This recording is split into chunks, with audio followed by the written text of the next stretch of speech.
Alright, picture this. You're on Netflix watching your favorite show, having a good time, and then it's gone.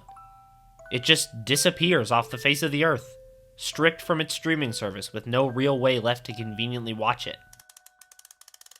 Well, with physical media, that can't happen. Someone stole my Alvin and the Chipmunks.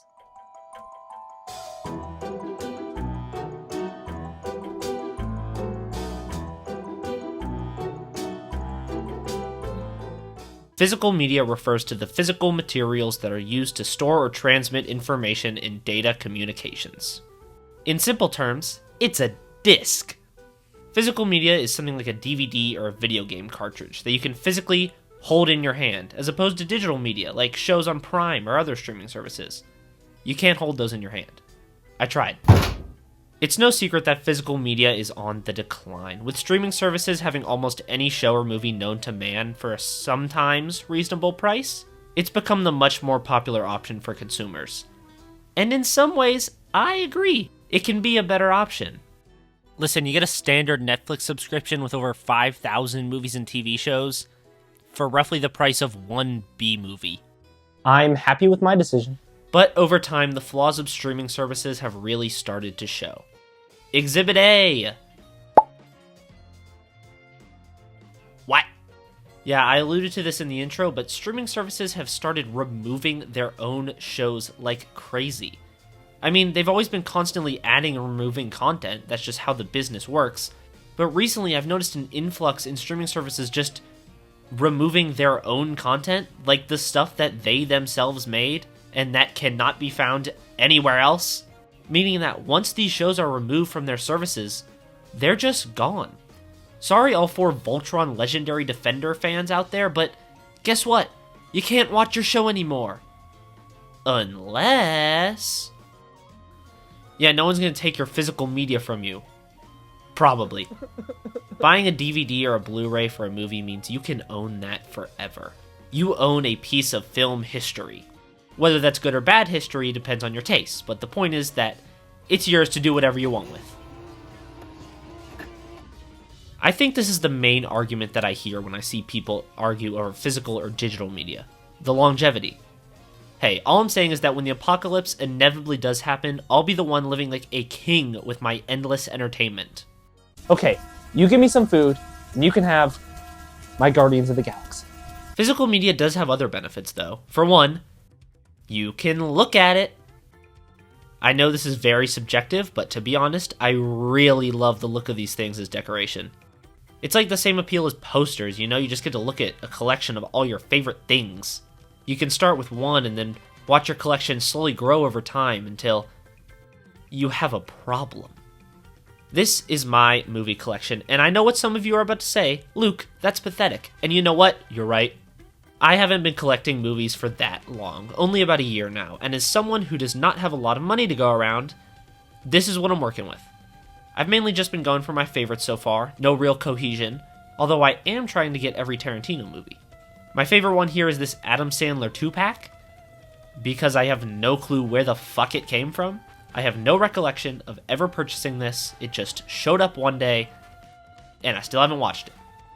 I know my collection is a little small, but what I have been collecting much longer is regrets. The issue of physical versus digital is actually a lot different when it comes to video games. A huge issue when it comes to digital games is the storage in your console. For example, I would say about 70% of my Switch games are physical, meaning they take up significantly less space. That remaining 30% has made me run out of storage twice. Imagine if 100% of my games were digital. I'd be spending like over $100 on storage space alone. Here, I've got all my babies. I may or not be a little Nintendo biased. I've got the Wii and the not Wii, and the one that's not as cool because Nintendo didn't make it. Physical media and digital media at this point pretty much just parallel each other in terms of quality. Games are almost exactly the same aside from maybe some performance differences, and movies, well, they kind of just are the exact same if you get the right versions. But physical media wasn't always this way. Fucking obviously. VHS tapes are really the only real predecessors to DVDs, unless, like, I don't know, you collect film reels. These things are pretty interesting to collect. They have a lot more historical value than DVDs and Blu-rays, but also, they aren't very fun to watch. I mean, don't get me wrong, there are plenty of movies where it's fun to watch them in this format, like some horror movies, but it's no secret that they just objectively aren't the highest quality now. They are pretty awesome to collect, though. Video games are kind of different, as they have a million different forms of physical media. There's so many that I can't go over every one now, but the point I'm trying to make is the same as what I said about VHS. These things are awesome to collect, but there are just objectively more convenient ways to play these games now. Alright, I'll talk about music. I'm not really a huge music guy. I mean, don't get me wrong, I love music. I think it would be pretty hard to find someone who doesn't, but music has just never really been my thing. I own one vinyl. And I've never even listened to it. Music is actually a lot different to movies and video games, as the two most popular forms of physical music both sound great.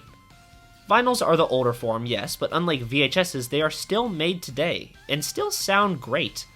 In fact, I'd argue that CDs are actually doing a lot worse than vinyls at the moment. All forms of physical music are outclassed by music streaming, even more so than movies. But think about it. Think of anyone you know who's really into music, or likes to collect music. I bet they prefer to collect vinyls over CDs, because they're just objectively cooler. Even for someone like me, who isn't huge on music. You can use them as plates. Now, about that title. I'm not going to sit here and try and argue that physical media is more convenient, or even more affordable than digital media, because God knows it's not, but I do think they are significantly more important.